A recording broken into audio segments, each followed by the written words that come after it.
hello friend की खबर आशा करो आपलोक सकलोৱে ভালে কুশলে আছে ময়ো ভালে কুশলে আছো ফ্ৰেন্ড আজি মই এটা ভিডিও লৈ পেলাই আপোনালোকৰ ওচৰত আহিছো ভিডিওটো হৈছে কেনেকৈ আমি আমাৰ চুলিখিনি বজাৰৰ পৰা তেল ব্যৱহাৰ নকৰি ঘৰতে বনাই পেলাই তেলটো ঘৰতে বনাই পেলাই আমি লগাব পাৰো আৰু চুলিখিনি মজবুত ঘন আৰু দীঘল কৰিব পাৰো আজি মোৰ ভিডিওটো হৈছে হে ফ্ৰেন্ড হেইটো ফ্ৰেন্ড এই তেলটো লগাই যদি আপোনালোকে ঘৰতে বনাই পেলাই লগায় তেতিয়াহ'লে চুলিখিনি বহুত ধুনীয়া কলা হ'ব মজবুত হ'ব আৰু দীঘল হ'ব আৰু যেহেতু ঘৰতে বনোৱা তেল হয় ইয়াত কোনো কেমিকেল মিক্স নাথাকে আৰু নিজে বনাই পেলাই লগাব পাৰিব বহুত ভাল তেল হয় আৰু বজাৰৰ তেলবিলাকতো সাধাৰণতে কিবা কিবি মিলোৱা থাকে যাৰ কাৰণে আমাৰ চুলিবিলাক পকি যায় চুলিবিলাক বেয়া হৈ যায় ফাটিবলৈ আৰম্ভ কৰে ৰঙা হ'বলৈ আৰম্ভ কৰে চুলিবোৰ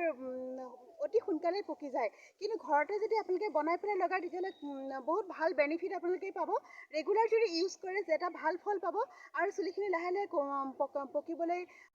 পকাটো বন্ধ হৈ যাব আৰু লগতে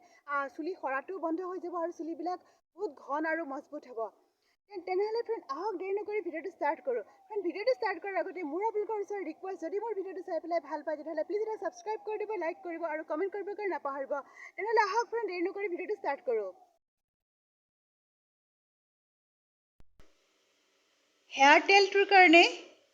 মানে হেয়াৰ অইলটোৰ কাৰণে প্ৰথমতে ফ্ৰেন্ড মই লৈছোঁ অলপমান তিল আমাৰ চুলিৰ কাৰণে বহুতেই উপযোগী হয় আৰু তিল অকল চুলিৰ কাৰণেই নহয় তিল আমাৰ পেটৰ কাৰণেও বহুত ভাল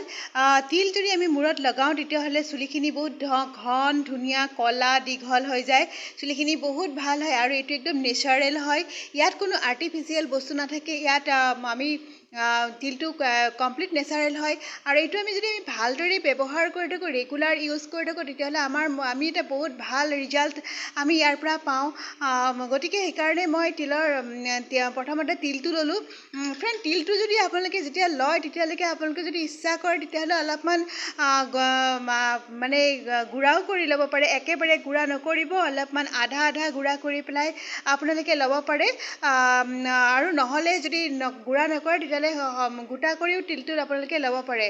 মই বৰ্তমান গোটা কৰিয়ে লৈছোঁ আৰু কেতিয়াবা অৱশ্যে মই গুড়ি কৰিও লওঁ মোৰ সুবিধা অনুযায়ী আজি মোৰ অলপমান অসুবিধা ফিল হৈ আছে এইটো কাৰণে মই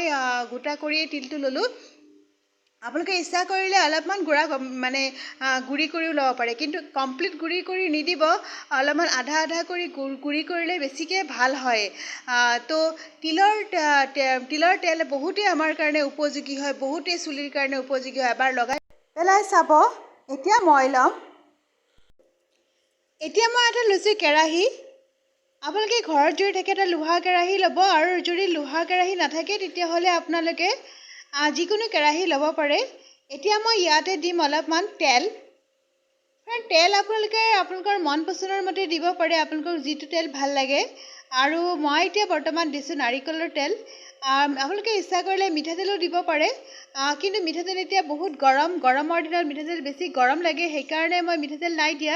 মই নাৰিকলৰ তেলে দিলোঁ আপোনালোকে যিটো ভাল পায় সেইটোকেই দিব পাৰে এতিয়া মই তেলটো অলপ গৰম হ'বলৈ দিছোঁ তেলটো যেতিয়া আপোনালোকে গৰম হ'বলৈ দিয়ে তেতিয়াহ'লে জুইটো একেবাৰে কমত দিব মই একেবাৰে কমত দিছোঁ যদি বেছি জুইত বনায় তেতিয়াহ'লে একেবাৰে জ্বলি তেলখিনি একদম বেয়া হৈ যাব আৰু লগাব পৰা নাযাব সেইকাৰণে আপোনালোকে গেছটো একদম কমত দিব আৰু কমত দি পেলাই অলপ গৰম হ'বলৈ দিব ফ্ৰেন্ড তেলটো গৰম হৈ গৈছে এতিয়া মই ইয়াতে তিলখিনি দি দিলোঁ এটা কথা লক্ষ্য ৰাখিব যাতে গেছটো বেছি কৰি নিদিয়ে গেছটো একদম কমাই দি থৈ দিব বেছি হৈ গ'লে নহ'লে জ্বলি যাব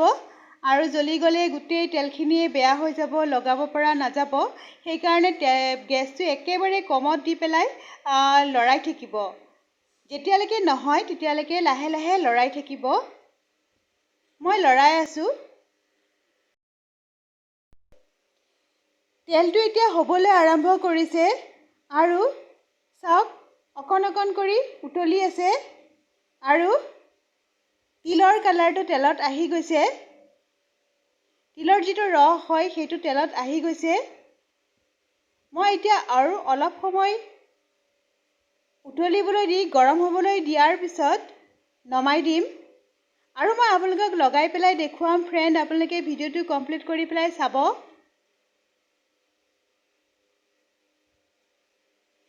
প্ৰায় হ'বলৈ হৈছে আৰু তেলটো এতিয়া হৈ গৈছে মই এইটো নমাই পেলাই এটা বাটিত উলিয়াই ল'ম অলপ ঠাণ্ডা হ'বলৈ দিম যেতিয়া ঠাণ্ডা হয় তেতিয়া মই বাটি এটাত উলিয়াই ল'ম ফ্ৰেণ্ড তেলখিনি ঠাণ্ডা হৈ গ'ল এতিয়া মই বাটি এটাত উলিয়াই লৈছোঁ আপোনালোকে যদি বেছি কৰি বনায় তেতিয়াহ'লে এটা বটলত চেকি ল'ব বটলত ষ্ট'ৰ কৰি ৰাখিব পাৰিব আৰু বহুত দিনলৈকে লগাই থাকিব পাৰিব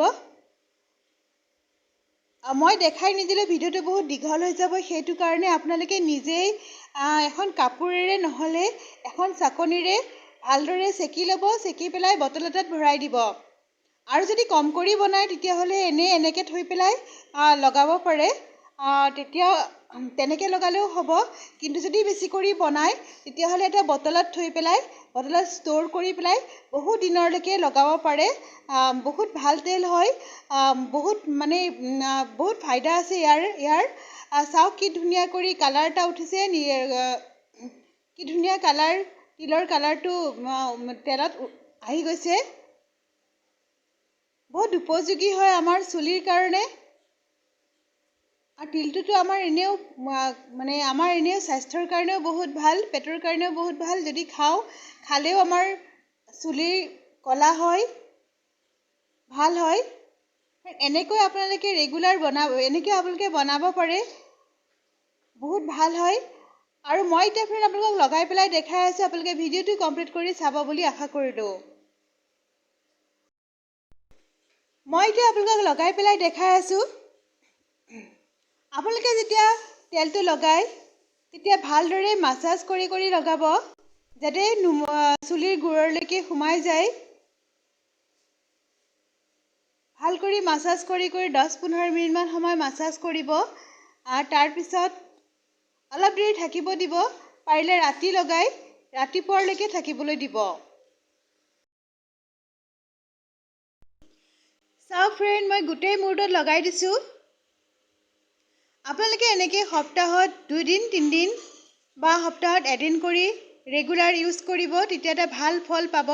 কিয়কি যিকোনো বস্তু ৰেগুলাৰ ইউজ নকৰিলে ভাল ফল পোৱা নাযায় সেইকাৰণে ৰেগুলাৰ ইউজ কৰিব বহুত ভাল তেল হয় এইটো বহুতেই ভাল তেল হয় আপোনালোকে নিজে লগালে গম পাব আজিলৈ ইমানেই নেক্সট ভিডিঅ'ত পুনৰ লগ পাম তেতিয়ালৈকে টেক কেয়াৰ বাই বাই